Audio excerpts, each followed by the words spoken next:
Okay, let's see what we got here. Got cat in the bag of fish. It's healthy aging. Let's take a couple excerpts from it.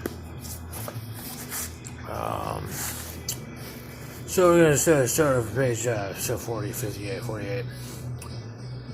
And it says here, aging is a process, it's always reversing it. A sign on a bus stop in Midtown Manhattan advertising a dermatology clinic specializing in Botox injections. 4. Okay, anti-aging medicine is nothing new.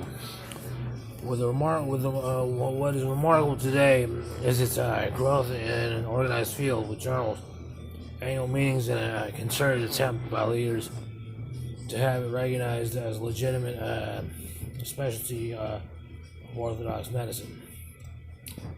In the past, individual doctors promoted various rejuvenation techniques, many of them derived from the ideas and practices going back to antiquity. It is useful to look at prescriptions of today's anti-aging doctors in historic context. So, for example, the contemporary infatuation with hormones and antioxidants is squarely in the tradition of using magical substances, including mushrooms of immortality developed over thousands of years in the Taoist traditions in Chinese Korea. Caloric restriction, a proven method extending life and enhancing health in many animal species. Harks back to the atrocities. Atrocity, I don't know what austerities, I mean, it is practiced by sadhus in India from ancient times in order to achieve maximum life and reverse vitality. It says here, one prominent theme of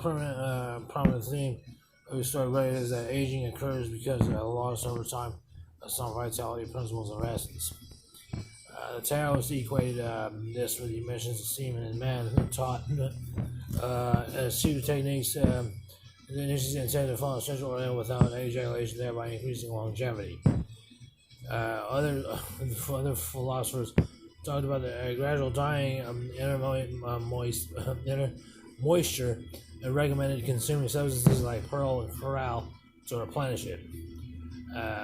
Some identified breath with a vital principle urged people to gain control of it and slow down in order to live longer. This is Roger Bacon, the 13th century English scientist, thought the breath of young virgins could replenish the vital essence of old men and recommended spending time in their company. Curiously, breathing the air of young virgin boys never mentioned the anti-aging therapy for older women. Okay, maybe this is a little restricted there. And so the contemporary spin on this theme is the suggestion that laziness is the key to longevity because it conserves life energy.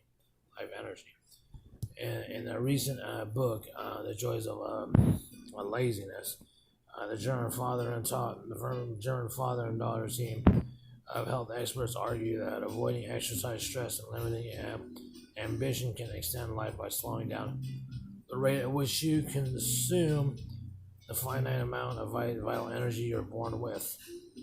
One of the reviewer comments, a practical book. It takes away from your bad conscience when you're unable to get up on a Saturday morning.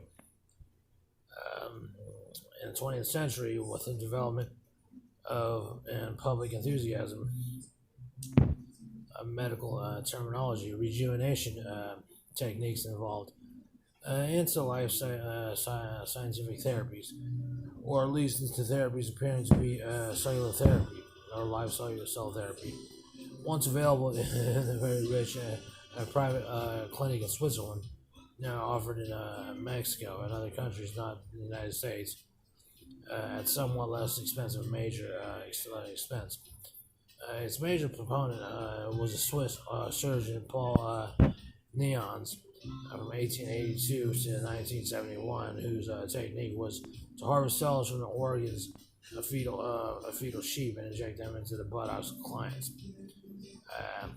This therapy was cells from organs of the unborn animal and high vitality would somehow go get to corresponding organs in an adult human and somehow rejuvenate them. So it says there. So we'll stop there.